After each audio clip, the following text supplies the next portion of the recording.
Hi, how are you? We're on day 3 of this mini-series, which is day 20 of the 90-day blog challenge, and boy, it's feeling a bit challenging, which is kind of good. It's meant to. Anyway, let's focus. When to blog? How often do you blog? It's kind of up to you, really.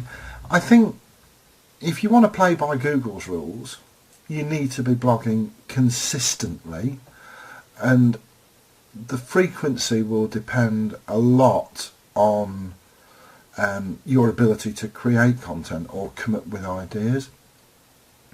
I've done 2 60-day blogging challenges, and they're tough.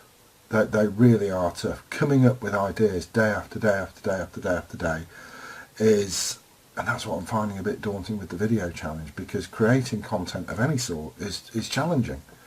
But I think if you're creating your authority, you can blog about pretty much anything. You know, oh, I found this Father Christmas decoration left out, and isn't he lovely, little Santa in a canoe? You know, and that, I remember buying that. That was for Tom's birthday. That was when he was 2, and it was his 2nd Christmas, and we got him his own little Santa decoration, and blah blah. And you know, that was the year after the first business went bankrupt, and that's why I'd always known in the back of my mind that I needed to find some sort of way of separating time for money. So every time I look at this little Santa decoration, it reminds me of when my eldest son, who is now 23, was 2, and I picked myself up, I looked at the bankruptcy statements, and I knew that I was going to come back, and I knew that I was going to survive, and I knew, thanks to this little Christmas decoration, that I could carry on. And it was that attitude that helped me survive that. And that is one of the things that Jay Kubasak talks about in this business. Blah blah blah, call to action, press this button, find out more. Now you can do that on and on and on. You can talk about caterpillars, you can talk about, oh, I found this mobile phone, it's really good, blah. You can talk about just about anything and tie it back with a call to action.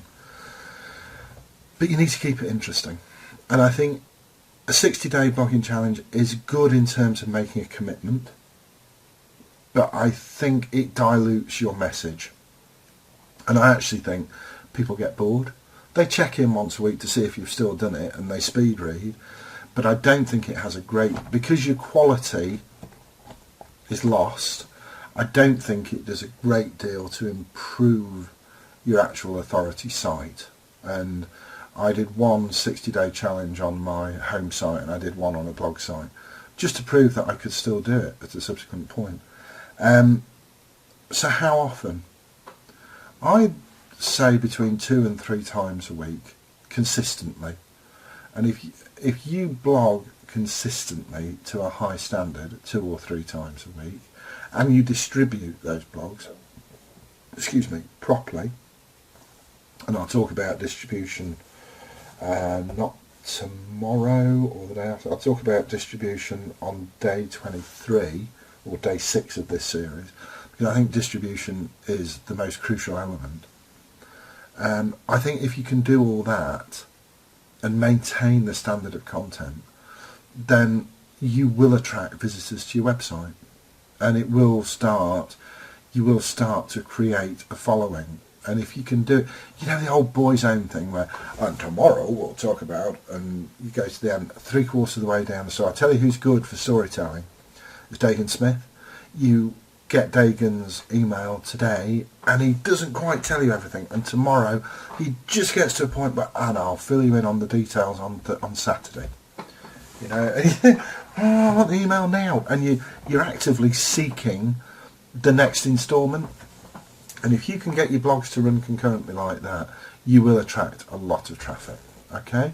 Steve Greenhalgh, stevegreenhalgh.com, helping you create financial security through digital marketing. Take care. Bye.